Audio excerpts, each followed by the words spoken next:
मेरा नाम काजल है। जब मैं सिर्फ 10 साल की थी तब एक सड़क हादसे में मेरे माता पिता की मौत हो गई थी। उसके बाद मेरे चाचा चाची ने मुझे अपने घर में रख तो लिया, लेकिन कभी बेटी की तरह नहीं अपनाया। मैं सुबह से रात तक घर का सारा काम करती और बदले में ताने सुनती। जैसे जैसे मेरी उम्र 20 साल हुई तो उन्होंने जल्दी जल्दी मेरी शादी एक अमीर परिवार में कर दी। शादी के दिन मुझे लगा कि शायद मेरी किस्मत बदल जाएगी। मेरे पति राघव शांत स्वभाव के इंसान थे और उन्होंने पहली ही रात मुझसे कहा था, काजल, इस घर में अगर कोई तुम्हें दुख देगा तो सबसे पहले मैं तुम्हारे साथ खड़ा रहूंगा। उनकी बात सुनकर मेरी आंखों में खुशी के आंसू आ गए। लेकिन मेरी सास सावित्री देवी को मैं शुरू से ही पसंद नहीं थी। वे हर छोटी बात पर मुझे डांटती और कहती कि एक अनाथ लड़की कभी इस घर की बहू बनने लायक नहीं हो सकती। शादी को सिर्फ 8 महीने ही हुए थे कि एक दिन राघव किसी जरूरी काम से बाहर गए और रास्ते में उनकी कार खाई में गिर गई। लोगों ने कहा कि यह एक हादसा था, लेकिन ना जाने क्यों मेरे दिल को यह बात कभी सच नहीं लगी। राघव की मौत के बाद मेरी दुनिया उजड़ गई। सास ने मुझे मनहूस कहकर घर के एक छोटे से कमरे में रहने को मजबूर कर दिया। पूरे घर में मेरा कोई नहीं था। एक रात में रोते रोते सो रही थी कि अचानक मुझे हवेली के पुराने हिस्से से किसी के चीखने की आवाज सुनाई दी। पहले तो मुझे लगा कि शायद मेरा वहम है, लेकिन अगले ही पल फिर वही आवाज आई, मुझे यहाँ से निकालो। मेरी रूह कांप उठी। आधी रात को हवेली में यह किसकी आवाज थी? डरते डरते मैं कमरे से बाहर निकली और उस दिशा में बढ़ने लगी जहाँ से आवाज आ रही थी। तभी मैंने देखा कि हवेली के सबसे पुराने और हमेशा बंद रहने वाले कमरे के नीचे से हल्की रोशनी बाहर आ रही थी और अगले ही पल उस कमरे का दरवाजा अपने आप चर्र की आवाज के साथ खुलने लगा। मेरे हाथ पैर डर से कांप रहे थे, लेकिन न जाने क्यों मेरे कदम उस पुराने कमरे की ओर बढ़ते चले गए। हवेली का वह हिस्सा सालों से बंद पड़ा था। सास हमेशा कहती थी कि वहाँ कोई नहीं जाता क्योंकि वह कमरा अशुभ है, लेकिन आज उसी कमरे के भीतर से रोशनी और किसी इंसान की मदद की पुकार सुनाई दे रही थी। मैं धीरे धीरे दरवाजे के पास पहुंची। जैसे ही मैंने अंदर झांका, मेरी सांसें थम गईं। कमरे के बीचों बीच एक लोहे का पुराना दरवाजा था जो जमीन के नीचे तहखाने में उतरता था। आवाज वहीं से आ रही थी। मेरा दिल जोर जोर से धड़कने लगा। मैं कांपते हुए सीढ़ियों से नीचे उतरी। नीचे पहुंचकर मैंने देखा कि एक बूढ़ा आदमी जंजीरों से बंधा बैठा था। उसकी हालत बहुत खराब थी। दाढ़ी बड़ी हुई थी और आंखों में डर साफ दिखाई दे रहा था। मुझे देखते ही वह बोला, बेटी, मुझे यहाँ से निकाल दो, वरना वे लोग मुझे मार डालेंगे। मैं कुछ समझ नहीं पा रही थी। मैंने पूछा, आप कौन हैं और यहाँ कैसे बंद हैं? बूढ़े आदमी की आंखों से आंसू निकल पड़े। उसने कहा, मैं इस हवेली का असली मालिक हूँ। यह सुनकर मेरे पैरों तले जमीन खिसक गई। असली मालिक? फिर मेरी सास और उनका परिवार कौन था? बूढ़ा आदमी कुछ और बताने ही वाला था कि अचानक ऊपर से किसी के कदमों की आवाज आने लगी। कोई तेजी से तहखाने की ओर आ रहा था। बूढ़े आदमी का चेहरा डर से सफेद पड़ गया। उसने घबराकर मेरा हाथ पकड़ा और फुसफुसाया, भाग जाओ बेटी, अगर उन्होंने तुम्हें यहाँ देख लिया तो तुम भी जिंदा नहीं बचोगी। तभी सीढ़ियों के ऊपर एक परछाई दिखाई दी और किसी ने गुस्से से कहा, कौन है नीचे? वह आवाज सुनते ही मेरा दिल बैठ गया, क्योंकि वह आवाज किसी और की नहीं बल्कि मेरी सास सावित्री देवी की थी और उनके हाथ में एक चमकता हुआ चाकू था। सावित्री देवी को सामने देखकर मेरे शरीर का खून जैसे जम गया। उन्होंने मुझे तहखाने में खड़ा देखा तो उनकी आंखों में एक ऐसा गुस्सा भर गया जिसे देखकर मैं कांप उठी। तो तू यहाँ तक पहुँच ही गई, उन्होंने दांत पीसते हुए कहा। मैं कुछ बोल पाती उससे पहले उन्होंने मेरा हाथ पकड़कर जोर से झटका और ऊपर ले जाने लगी। जाते जाते मैंने पीछे मुड़कर उस बूढ़े आदमी को देखा। उसकी आंखों में मदद की गुहार थी। उस रात सास ने मुझे कमरे में बंद कर दिया और चेतावनी दी कि अगर मैंने तहखाने में देखी हुई बात किसी से कही तो मेरा भी वही हाल होगा जो उस बूढ़े आदमी का हुआ है। पूरी रात मेरी आंखों में नींद नहीं आई। आखिर वह आदमी कौन था, और अगर वह सच में हवेली का मालिक था तो इतने सालों से कैद क्यों था? अगले दिन मैं चुपचाप घर के पुराने नौकर रामू काका के पास गई। जब मैंने उन्हें उस बूढ़े आदमी के बारे में बताया तो उनके चेहरे का रंग उड़ गया। पहले तो उन्होंने कुछ भी बताने से इनकार कर दिया, लेकिन मेरे बहुत कहने पर उनकी आंखें भर आईं। उन्होंने धीमी आवाज में कहा, बिटिया, जिस आदमी को तूने देखा है उसका नाम ठाकुर रणवीर सिंह है। यह पूरी हवेली और सैकड़ों बीघा जमीन उन्हीं की थी। मैं हैरान रह गई। रामू काका ने बताया कि कई साल पहले ठाकुर साहब अचानक गायब हो गए थे और लोगों को बताया गया था कि उनकी मौत हो गई है। उसी के बाद सावित्री देवी और उसके भाई ने सारी संपत्ति अपने नाम करवा ली थी। यह सुनकर मेरे पैरों तले जमीन खिसक गई। इसका मतलब था कि ठाकुर की मौत की कहानी झूठ थी। तभी रामू काका ने एक और ऐसी बात बताई जिसने मेरी रूह कपा दी। उन्होंने कहा, बिटिया, तेरे पति राघव को भी उस रात कुछ ऐसा पता चल गया था जो उसे नहीं पता चलना चाहिए था। मैं घबराकर बोली, क्या मतलब? रामू काका ने कांपती आवाज में कहा, राघव की मौत हादसा नहीं थी। वह सुनते ही मेरे कानों में जैसे धमाका हुआ। मेरे पति की हत्या हुई थी। लेकिन इससे पहले कि मैं कुछ पूछ पाती, हवेली के मुख्य दरवाजे पर अचानक पुलिस की जीप आकर रुकी। मैं खुश हो गई कि शायद सच सामने आने वाला है। लेकिन अगले ही पल मैंने देखा कि पुलिस वाले सीधे सावित्री देवी के पैरों को छू रहे थे। तब मुझे समझ आया कि मामला जितना मैंने सोचा था उससे कहीं ज्यादा खतरनाक था। पुलिस वालों को सावित्री देवी के सामने झुकते देखकर मेरी आखिरी उम्मीद भी टूट गई। अब मुझे समझ आ गया था कि इस हवेली का राज सिर्फ दीवारों में नहीं बल्कि बहुत ताकतवर लोगों के बीच भी छुपा हुआ है। मैं किसी पर भरोसा नहीं कर सकती थी। उस रात में चुपचाप अपने कमरे में बैठी राघव की पुरानी तस्वीर देख रही थी। उनकी मुस्कुराती हुई आंखें जैसे मुझसे कुछ कहना चाहती थीं। तभी मुझे उनकी एक बात याद आई। शादी के कुछ दिन पहले उन्होंने कहा था, अगर कभी मुझे कुछ हो जाए तो मेरी पुरानी अलमारी का सबसे नीचे वाला खाना जरूर देखना। उस समय मैंने उनकी बात पर ध्यान नहीं दिया था, लेकिन आज अचानक वह बात मेरे दिमाग में गूंजने लगी। आधी रात होते ही मैं दबे पांव राघव के पुराने कमरे में पहुंची। वहां उनकी अलमारी सालों से बंद पड़ी थी। बहुत खोजने के बाद मुझे उसकी चाबी एक पुराने फोटो फ्रेम के पीछे मिली। कांपते हाथों से मैंने अलमारी खोली। ऊपर कपड़े और कुछ पुरानी फाइलें रखी थी, लेकिन सबसे नीचे एक लकड़ी का छोटा सा बक्सा छिपा हुआ था। मैंने जैसे ही बक्सा खोला, उसमें से एक पुरानी डायरी और कुछ तस्वीरें निकली। डायरी के पहले पन्ने पर राघव की लिखावट थी। अगर ये डायरी किसी के हाथ लगी है तो समझ लेना कि मेरे साथ कुछ बुरा हो चुका है। मेरा दिल जोर से धड़कने लगा। मैं तेजी से पन्ने पलटने लगी। उसमें लिखा था कि राघव को कई महीनों से शक था कि हवेली में कोई बहुत बड़ा राज छिपा है। उन्होंने लिखा था कि एक रात उन्होंने अपनी माँ और उनके मामा को तहखाने के पास बात करते हुए सुना था। दोनों किसी कैदी और संपत्ति के कागजों की चर्चा कर रहे थे। आगे पढ़ते पढ़ते मेरी आंखें फैल गईं। डायरी में साफ लिखा था कि ठाकुर रणवीर सिंह जिंदा है और उन्हें वर्षों से हवेली के नीचे कैद करके रखा गया है। लेकिन अगला पन्ना पढ़कर मेरा दिल जैसे रुक गया। राघव ने लिखा था, मुझे अब पूरा यकीन है कि मैं सावित्री देवी का असली बेटा नहीं हूँ। मेरे हाथ कांपने लगे। तभी डायरी के बीच से एक पुरानी तस्वीर नीचे गिर गई। तस्वीर में एक जवान औरत अपनी गोद में छोटे से बच्चे को लिए खड़ी थी। उस बच्चे का चेहरा बिल्कुल राघव जैसा था। तस्वीर के पीछे लिखा था, मेरे बेटे को मुझसे छीन लिया गया। मैं अभी यह सब समझने की कोशिश ही कर रही थी कि अचानक मेरे पीछे किसी की परछाई दिखाई दी। इससे पहले कि मैं मुड़ती, किसी ने मेरे सिर पर जोरदार वार किया और मेरी आंखों के सामने अंधेरा छा गया। जब मेरी आंख खुली तो चारों तरफ घुप अंधेरा था। मेरा सिर बुरी तरह दर्द कर रहा था और हाथ पैर रस्सियों से बंधे हुए थे। कुछ देर बाद मुझे एहसास हुआ कि मैं हवेली के उसी पुराने तहखाने में थी, लेकिन इस बार कैदी मैं थी। दूर एक लालटेन की हल्की रोशनी जल रही थी। तभी किसी के कदमों की आवाज सुनाई दी। सावित्री देवी और उनका मामा मेरे सामने आकर खड़े हो गए। उनके चेहरों पर ऐसी मुस्कान थी जिसे देखकर मेरी रूह कांप उठी। सावित्री देवी बोली, तू जरूरत से ज्यादा समझदार बनने लगी थी काजल, अब तू भी यहीं सड़ेगी। बिल्कुल उस बूढ़े की तरह मैंने हिम्मत जुटाकर पूछा, राघव की मौत का सच क्या है?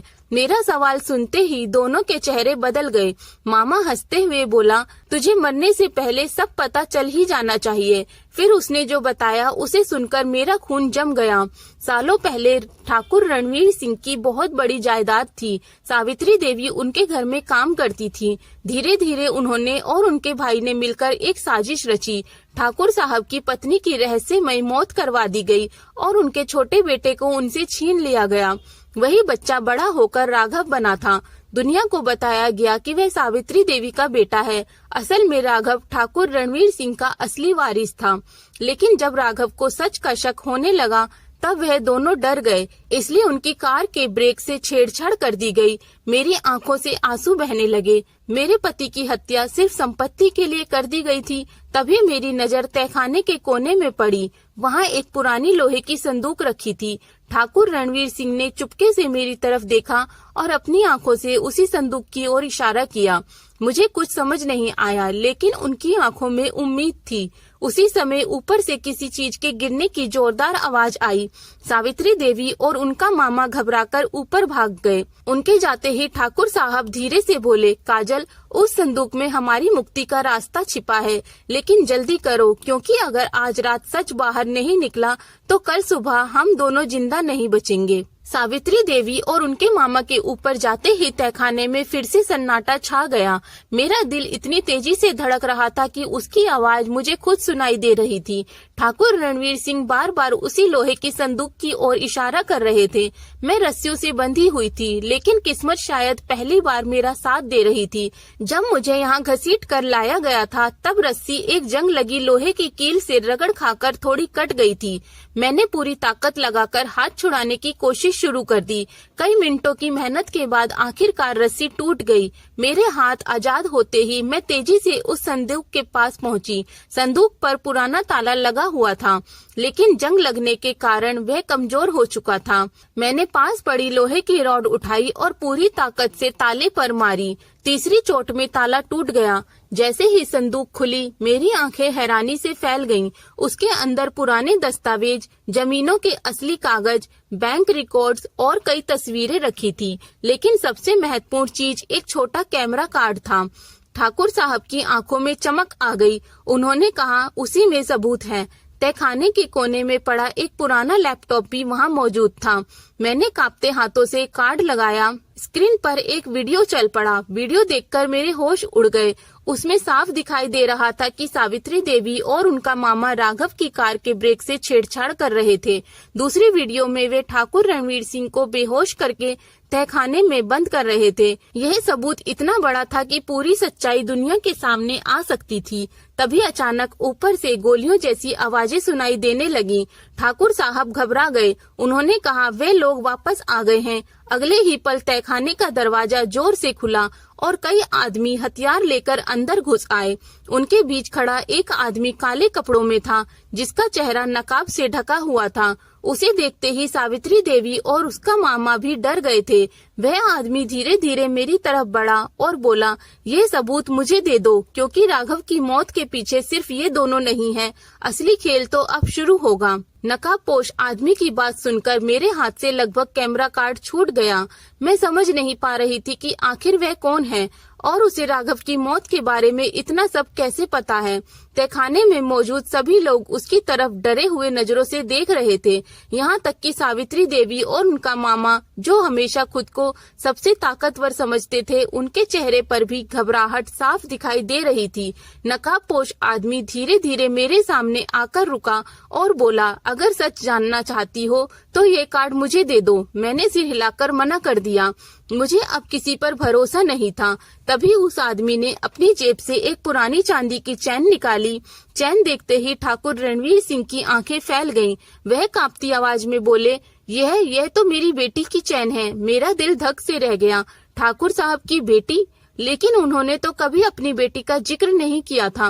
नकाबपोश ने धीरे धीरे अपना चेहरा ढकने वाला कपड़ा हटाया। उसका चेहरा देखते ही ठाकुर साहब की आंखों से आंसू बहने लगे। वे फूट पड़े, नंदिनी मेरी बेटी।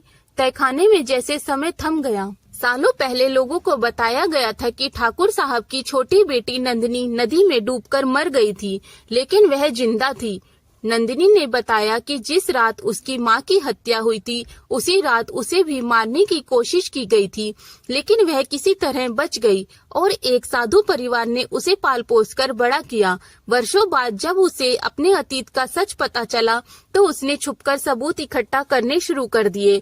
लेकिन उसके अगले शब्द सुनकर मेरी रूह कांप गई। नंदिनी बोली, सावित्री देवी और उनका मामा सिर्फ मोहरे हैं, असली मालिक कोई और है। तभी उसने अपनी उंगली हवेली की छत की तरफ उठाई। ऊपर से किसी के ताली बजाने की आवाज गूंज उठी। हम सबने सिर उठाकर देखा। सीढ़ियों के मुहाने पर एक लंबा चौड़ा आदमी खड़ा था, जिसके साथ कई हथियारबंद लोग थे। उसे देखते ही सावित्री देवी और उनका मामा भी डर के मारे पीछे हट गए। वह आदमी मुस्कुराया और बोला, बहुत अच्छा, इतने सालों बाद पूरा परिवार एक जगह इकट्ठा हो गया। अब किसी को जिंदा छोड़ने की जरूरत नहीं है। यह सुनकर ठाकुर रणवीर सिंह का चेहरा सफेद पड़ गया। उन्होंने कांपती आवाज में उसका नाम लिया, विक्रम। और तभी मुझे एहसास हुआ कि कहानी का सबसे खतरनाक किरदार अब हमारे सामने आ चुका था। विक्रम। ठाकुर रणवीर सिंह के मुंह से ये नाम निकलते ही तहखाने का माहौल और भी डरावना हो गया।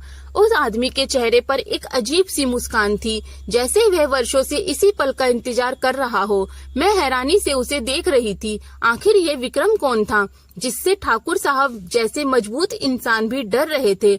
विक्रम धीरे धीरे सीढ़ियों से नीचे उतरा और बोला, चाचा जी, इतने साल बाद भी मुझे देखकर डर जाते हैं। ये सुनते ही मेरे पैरों तले जमीन खिसक गई। विक्रम ठाकुर साहब का भतीजा था। नंदिनी गुस्से से चीखी, तुमने हमारे परिवार को बर्बाद कर दिया। लेकिन विक्रम सिर्फ हंस पड़ा। उसने बताया कि बचपन से ही उसे ठाकुर साहब की दौलत से जलन थी। जब उसने देखा कि पूरी संपत्ति राघव और नंदिनी को मिलने वाली है, तो उसने सावित्री देवी और उनके भाई को लालच देकर अपने साथ मिला लिया। उसी ने ठाकुर साहब की पत्नी की हत्या की योजना बनाई। उसी ने नंदिनी को मरवाने की कोशिश की और उसी ने ठाकुर साहब को तहखाने में कैद करवाया। लेकिन उसका सबसे बड़ा अपराध अभी बाकी था।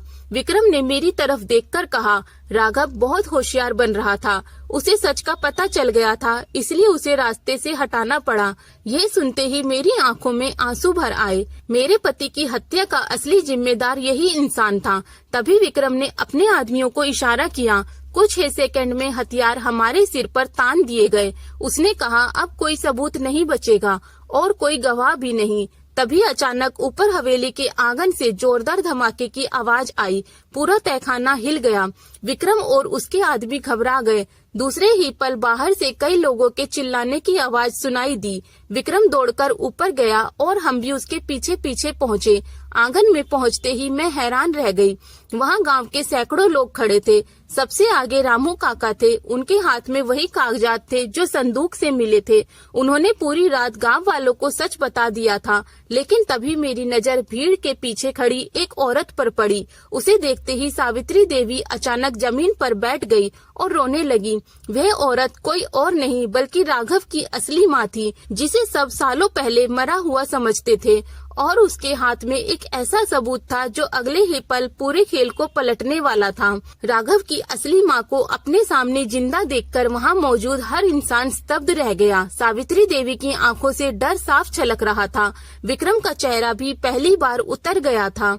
वह औरत धीरे धीरे आगे बढ़ी।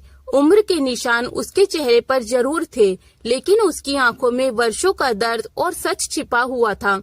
ठाकुर रणवीर सिंह उसे देखते ही फूट फूट कर रो पड़े। सुजाता, तुम जिंदा हो? उनकी कांपती आवाज सुनकर मेरी आंखें भी नम हो गईं। सुजाता देवी ने बताया कि 30 साल पहले विक्रम ने उन्हें मारने की कोशिश की थी। उन्हें जहर देकर नदी में फेंक दिया गया था, लेकिन किस्मत से कुछ मछुआरों ने उनकी जान बचा ली थी। जब उन्हें होश आया तो उनकी याददाश्त जा चुकी थी।